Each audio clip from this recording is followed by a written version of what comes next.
안녕하세요. 자, 이번 시간 이제 제4장 과세표준. 과세표준이죠. 교재 156쪽입니다.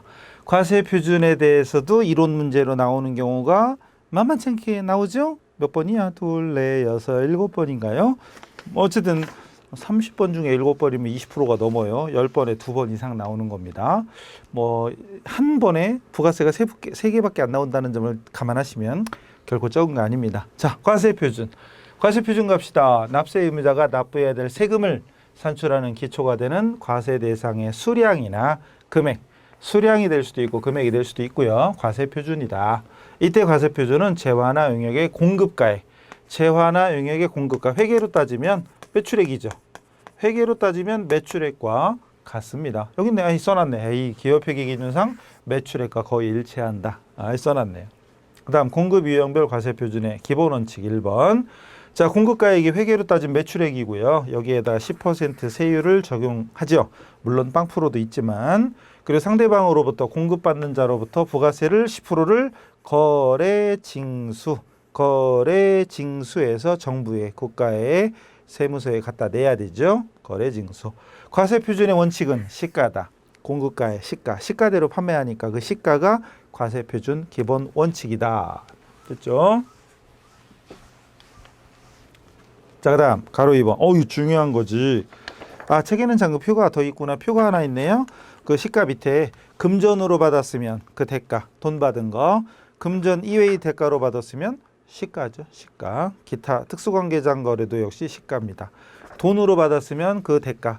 그리고 금전 이외의 대가를 받았으면 그 공급한 재화나용의 시가입니다. 시가.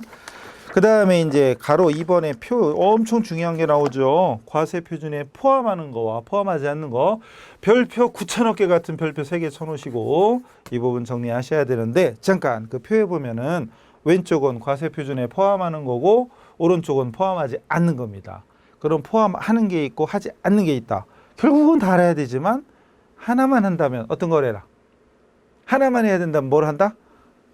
안 되는 거, 그렇죠? 안 되는 거라 그랬죠? 다시 포함하는 것부터 볼까요? 과세표준에 포함한다. 회계로 따지면 매출액에 포함된다. 이거죠. 할부 판매 및 장기 할부 판매 이자 상당액. 예를 들어서 현금가가 1억이고 할부가 1억 2천이다.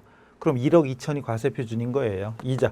현금가와 할부가 차이가 이자잖아요. 이자 상당액. 할부, 매출액에 포함, 공급가액에 포함, 과세표준에 포함됩니다.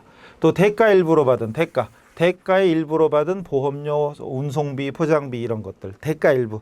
그러니까 판매할 때 택배비 포함 얼마 받았다. 만약에 5만 원에 택배비 포함해서 5만 5천 원 받았다. 그럼 5만 5천 원이 과세표준이다 이거죠, 일단. 그 다음에 개별소비세, 교통에너지, 환경세, 주세가 과세되는 재화나 용역에 대해서는 그 개별소비세, 교통에너지, 환경세, 주세, 교육세 및 농어촌 특별세 상당액 이런 것도 전부 다 과세표준에 포함해라. 그 포함된 금액으로 판다면 포함된 금액 전체가 과세표준이다 이거죠. 전체가 과세표준. 자, 근데 이 중에 1번이 일단 중요하고, 그리고 중요한 건 포함하지 않는 거. 여기가 문제 나올 게 훨씬 더 많죠. 아까 별표 9천억 개랬나? 그 중에 8,800억 개가 다 이동됐죠. 여기가 다 중요합니다. 이거 다 색깔 칠하면 그 칸 다 칠해야 돼. 그래서 색깔을 안 칠해드렸어요. 이거 다 나오죠. 문제로 그대로 다 나옵니다. 그대로. 자, 먼저 부가세. 책에는 1번이 부가가치세구나. 부가가치세. 부가세는 과세표준에 포함이 안 되죠. 당연하죠. 부가가치세를 과세표준에 포함하면 부가가치세 붙는 거잖아요. 그럼 말이 안 되지. 부가가치세는 제외되고요. 그 다음 당연한 거니까 여기 빠졌어요. 지금 부가세가 있어요. 여기 부가가치세. 그 다음 매출애놀이와 환입. 매출애놀이, 환입. 그리고 매출할인. 이런 것들은 원래 회계로 따지면 총 매출액에서 환입, 애놀이, 할인 빼잖아요. 차감이잖아요. 당연히 포함되지 않습니다. 차감입니다. 또 공급받는 자에게 도달하기 전에 파손, 훼손, 멸실된 재화. 물건을 보냈는데 중간에 배달 사고가 났어요. 중간에 교통사고 나서 배달하던 물건이 파손됐어. 그럼 그것까지도 매출액으로 잡으면 곤란하잖아요. 다시 물건 따로 줘야 되는데 그것도 매출, 이것도 매출하면 이중 잡히는 거죠. 안 되죠. 파손, 훼손, 멸실된 거는 과세표준에 포함되지 않는다.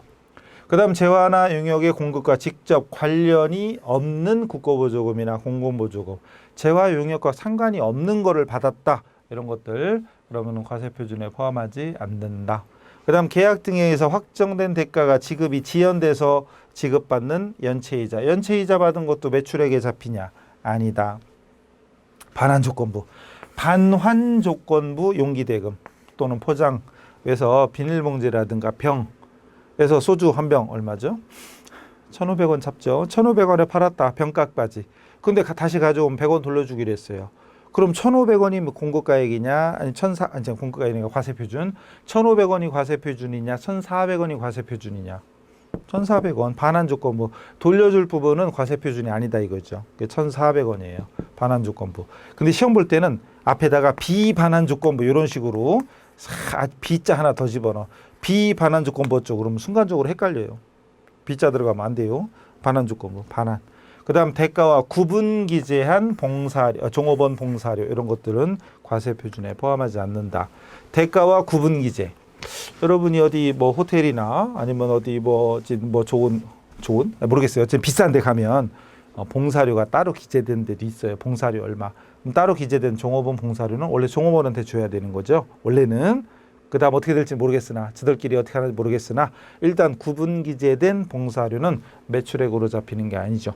과세표준에 포함하지 않는다. 그 다음 공급받는 자, 상대방이 부담하는 원재료 등의 가격. 매출자가 아니라 공급받는 자가 부담한대. 매입자가. 이제 매출자의 과세표준이 아닌 거죠. 또 임차인이 부담할 보험료, 수도요금, 공공요금 등을 임대료와 구분하여 징수하는 경우. 예를 들어서 여러분이 건물주다.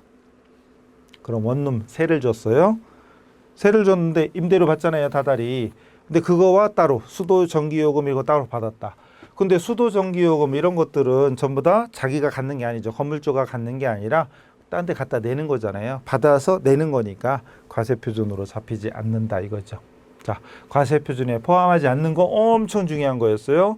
또 그것만큼 또 중요한 게 이거 있죠. 그것만큼 중요한 거. 별표 3,000억 개 같은 별표 3개. 과세표준에서 공제하지 않는 거 중요하죠. 공제하지 않는 겁니다. 아까는 포함하지 않는 거, 지금은 공제, 차감하지 않는 거, 매출액에서 차감하지 않는 거. 조금 아까 포함하지 않는 것 중에 매출 내누리 같은 거 생각해 보면 얘들은 매출액에서 까는 거죠. 과세표준에서 차감이죠. 근데 지금은 공제, 차감하지 않는 겁니다. 차감하지 않는 거예요. 그래서 여기 세 가지. 대합한 돈 기억나요? 대합한. 여기 대손이죠. 대손금, 하자보증금, 판매장려금, 대합한 돈. 대합한 돈. 판대하, 하대판, 합판대, 모르겠어. 어쨌든 대합한 돈. 대손금은 회계로 따져도 매출액은 매출액이고 대손상가비는 판관비라는 비용으로 따로 잡히잖아요. 대손상가비가 매출액에서 까는 건 아니잖아요. 매출액은 수익이고 판관비는 별도의 비용이죠. 마찬가지로 과세표준은 따로 있고 대손세액 공제라고 따로 있죠. 따로입니다. 과세표준에서 차감하지 않는다. 그 다음에 하자보증금 그리고 판매장려금 돈으로 주는 거 현금 돈으로 주는 판매장려금 현물로 지급할 때는 사업상 증여다. 이건 별도로 과세한다. 그래서 과세표준에서 공제하지 않는 거 대합한 꼭 기억하세요. 대합한. 자 됐죠. 그 다음에 근이번 중요한 건 다 했어요. 이제 이 부분에서 중요한 건 거의 없어요. 거의 다 했고 그 다음에 2번 거래 형태별 과세표준 현금 판매, 외상 판매, 할부 판매 이럴 때는 공급한 재화의 총금액이에요. 총금액이 과세표준 당연한 얘기고 특히 장기 할부 판매일 때 계약에 따라 받기로 한 대가의 각 부분 즉 할부 판매를 만약 1년에 1억씩 1년에 1억 이런 식으로 판매했다. 그럼 회계는 사실 합쳐서 3억을 매출로 잡죠. 회계는 인도와 동시에 매출로 잡잖아요. 3억을. 근데 세법은 안 그래요. 1억 따로 1억 따로 합니다. 대가의 각 부분이에요. 따로. 한꺼번에 세금 계산서 끊으면 3억 원에 대해서 끊으면 3천만 원을 부가세를 내야 되잖아요. 근데 3년에 걸쳐서 받는데 세금은 한 번에 내라 그러면 부담스럽죠. 그러니까 세법에서는 따로 대가의 각 부분을 따로 완성도 기준지급조건부 중간지급조건부 판매다. 역시 계약에 따라 받기로 한 대가의 각 부분이고요. 간주공급 하면 또 뭐가 떠올라야지? 자계사폐, 그죠? 자계사폐. 간주 공급인 경우는 해당 재화의 시가를 과세 표준으로 한다. 시가. 요거는 나중에 메인 매출 전표 할 때도 간주 공급 대표적으로 거래처에 선물이나 접대로 제공하는 거. 그때 과세 표준은 시가로 한다. 이런 거 있었었죠. 제가 지금 독일말로 들리고 제가 독일말 하는 것처럼 들리고 이러면 안 돼요. 이런 것들 메인 매출 전표할 때 있었던 얘기고요. 단 판매 목적에 다른 사업장에 보내는 거는 원가를 기준한다. 사업장이 여러 군데라서 여기서 다른 사업장으로 보내는 경우 이때는 원가로. 지가 저한테 보내는 거잖아요. 그래서 이런 것들이 이론으로도 나오고 실무할 때도 장기 할부라든가 아니면 이 간주 공급 같은 거 실무에서도 관계가 있어요. 메인 매출 전표 할 때도 중요한 거예요. 자꾸 읽어보시고 3번 간주 공급의 과세 표준. 간주 공급 아까 시가를 과세 표준으로 한다 했잖아요. 다만 직매장 반출의 경우에는 취득가액, 원가, 취득가액 또는 세금 계산서 기재액으로 하고 이제 문제는 감가상각자산. 감가상각자산이 간주 공급일 때는 해당 재화의 간주 시가로 간주한다. 이 시가로 보겠다 이거죠. 자, 문제는 이제 넘어가서 오케이 안 넘어가요. 자, 넘어가서 바로 1번에 요건 이제 회계 1급이 없던 거예요. 여기부터는 회계 1급이 없던 겁니다. 자, 회계 1급은 이걸로 끝났죠. 간주 공급 시가다. 끝. 근데 여기는 자, 먼저 감가상각 대상 자산이 아니다. 제품 같은 거. 제품은 감가상각 대상이 아니잖아요. 자, 간주 공급에 해당되는 자산이 감가상각 대상 자산이 아니다. 그러면 다음과 같다 그래 놓고 자, 아니다. 그러면 첫 번째 자가 공급, 개인적 공급, 사업상 증여, 폐업산 존재와 자회사폐 시가? 이건 기본적으로 알고 있잖아요. 이건 기본이죠. 이건 기본이고, 근데 판매 목적의 타 사업장 반출 원칙은 취득가액. 근데 취득가액의 일정액을 가산해서 공급했다면 그 가산한 금액을 공급가액으로 합니다. 별다른 건 없죠? 감가상각 자산이 아닌 일반적인 자계사폐에 해당되는 제품이나 뭐 원재료다 막 이런 경우에는 지금처럼 시가를 기준하면 돼요. 간단한 거죠? 자, 근데 넘어가서 감가상각 대상 자산. 감가상각 대상 자산이니까 해서 비품이라든가 기계장치라든가 차량 운반구 또는 건물 이런 거 감가상각 자산일 때는 감가상각을 고려하여 과세 표준을 계산해 줍니다. 그걸 간주시가라고 그래요. 그걸 간주시가라고 하는데 자, 감가상각 우리 회계 배웠잖아요. 감가상각 원가가 100인데 1년 지나고 2년 지나고 값어치가 뚝뚝뚝 떨어집니다. 그럼 과세 표준도 떨어지는 걸 고려해라 이거지. 그거예요. 취득가액 곱하기 1 마이너스 가치 감소율. 가치가 감소되는데 우리 세법에서는 건축물은 5%. 건축물은 그래도 5래 쓰잖아요. 5래 쓰니까 1과세기간은 몇 개월? 6개월이죠. 1기와 2기가 있잖아요. 예정, 확정. 1기, 예정, 1기. 어쨌든 1과세기간. 1기에 5%. 1기에 5%면 가만히 있어봐.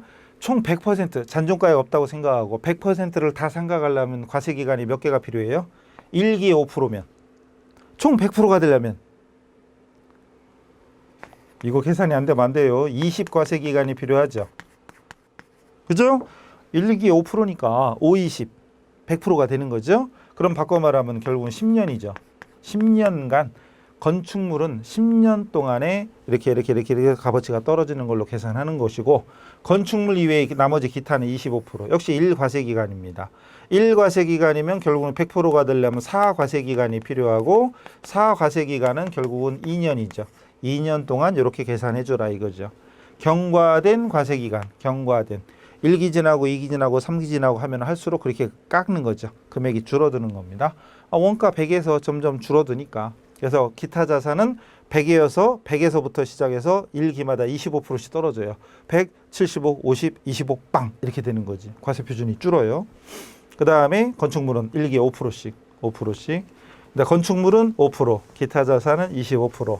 근데 외우면 물론 좋은데 반드시 외우라고는 안 했어요 지금. 나중에 보시면 실기에서 하다 보면 건축물 5% 이거는 실기 화면을 보고도 할 수가 있어요. 어쨌든 건축물은 5%, 건축물은 오래 쓰니까 상대적으로. 근데 나머지 자산은 건축물에 비해서는 오래 안 쓰잖아요. 오래 못 쓰죠? 상각을 팍팍 하는 거죠. 건축물은 오래 쓰니까 조금 하는 거고 얘들은 오래 못 쓰니까 빨리 하는 거죠. 크게. 그다음 부동산 임대용역. 이거 많이 들어봤죠? 자, 부동산 임대용역의 과세표준은 임대료는 물론이고 중요한 건 간주임대료 플러스 관리비까지 다 포함됩니다. 특히 간주임대료. 간주임대료는 뭐 뜻은 알고 있잖아요. 보증금에 대해서 정기예금 이자율을 곱해서 나온 금액을 임대료로 간주하겠다. 거기에다가 1년 365일 또는 문제에 따라 366일일 수도 있죠. 365분의 임대일수, 해당 과세기간, 해당 과세기간의 임대일수, 해당 과세기간의 임대일수. 예를 들어서 2019년도인데 1월 1일부터 쭉 해서 여기가 6월 30일, 여기가 12월 31일 예를 들어서 이랬다. 그러면은 임대가 이때부터 시작된다. 2월 1일부터 임대가 시작됐다. 이렇게 쭉 됐다면 1기 때는 요게 임대일수가 되는 거죠. 2기 때는 다 들어가 있죠. 6개월 다 들어가 있죠. 근데 1기 때는 월수로 하면 5달. 네, 날짜로 따져야 되죠. 이게 임대일수입니다. 그 해당 과세기간별로 임대기간과 겹치는 기간, 간주임대료 계산하는 건 나중에 실무하다 보면 또 할 거예요. 그래서 간주임대료 과세표준 계산은 보증금 곱하기 이자율 곱하기 1년 365일분의 임대일수다. 그 다음에 4번의 겸용주택 임대의 과세표준인데 우리 시험은 이런 거 거의 나온 적이 없어요. 건물일 때 주택이 더 크다. 주택은 면세잖아요. 주택은 면세. 그럼 주택이 더 크면 전부 주택으로 봅니다. 그럼 결론은 면세. 이제 주택보다 상가가 더 많다. 상가는 과세.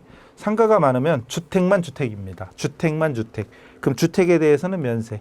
주택에는 상가는 과세죠. 부수토지.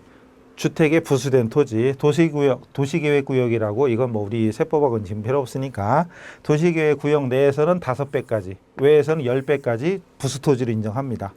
전원주택, 건물 면적하고 토지 면적이 있을 때 5배까지. 구역 내에서는. 근데 밖에 외곽 넓은데 이런 데 10배까지. 그 중에 요거 10배와 주택의 연면적이라는 건 만약 주택이 1층이면 그냥 바닥 면적인데 2층이면 면적이 합계죠. 그 면적 합계 중에 큰 금액을 과세표준으로 한다. 뭐 이런 건데 크게 뭐 우리 시험 범위는 아니에요. 나와도 뭐 할 말은 없지만 어쨌든 잘 안 나옵니다. 그 다음 5. 재화의 수입했을 때 외국에서 수입했을 때 외국 통화, 외국 돈 이때 과세표준은 이거 중요합니다. 이론에서 간혹 출제됩니다. 재화를 수입할 때는 관세가 매겨지는 관세가 계산되는 그 과세 금액이 있죠. 관세의 과세 가격 플러스 관세, 개별 소비세, 주세, 교통에너지 환경세 이런 거 다 합친 금액에 대해서 부가세를 징수한다 이거죠. 물론 10%죠. 세관장이 10% 징수합니다. 그래서 관세의 과세 가격에 관세, 개별 소비세, 주세, 교통에너지 환경세 이런 걸 다 합친 금액이 과세 표준이다. 그 다음 밑에 거 넣어서 많이 본 건데요. 많이 봤을걸요? 공급 대가를 외화로 받았다. 외국 돈으로 받았다. 매입 매출 전표할 때 수출이나 영세율에서 이거 나올걸요. 자, 외화로 받으면 원래는 공급 시기의 기준 환율을 적용합니다. 매출하는 날, 선적하는 날 환율이에요. 단 공급하기 전에, 공급 시기 도래전, 공급하기 전에 원화로 환가, 돈으로, 현금으로 환전했다. 그럼 환가일이에요. 그래서 실기할 때는 제가 뭐라 그랬냐면 빠른 날. 뭐 중에 선적일과, 원래는 선적일 또는 기적일이죠. 선적일 또는 기적일과 현금으로 환전한 환가일 중 빠른 날이다. 이런 식으로 정리를 했죠. 다시 원칙은 선적일. 단 선적일보다 이전, 선적하기 전에 환가했으면 그 환가한 금액을 과세표준으로 한다.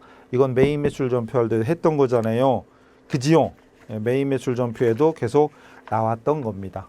이거는 그래서 이론하고 제가 중간중간 여러분 그 답변을 보시나 모르겠는데 답변 올릴 때 이론을 잘했는데 이런 얘기 많이 하잖아요. 그러니까 이론이라는 게 또 학생들은 그냥 객관식 찍는 문제 15개 그것만 이론으로 생각하는데 그게 아니에요. 천만에 만만해죠. 천만이 아니고 그래서 일단 이론이 돼야 이래서 분계, 매입 매출 전표든 일반 전표든 결산 정리든 분계가 되잖아요. 이론이 안 된 사람이 분계를 잘할 리가 없잖아요. 그죠? 계정 과목을 알 리가 있나? 선적 이런 환율 같은 거 이런 것도 공부가 안 돼 있다. 알 수가 없죠. 그리고 문제가 쉽게 나올 때는 고민 없이 풀어도 돼요. 근데 문제 하나만 살짝 뒤집어 놓으면 거기서 합격률이 5% 10%씩 날아가는 거예요.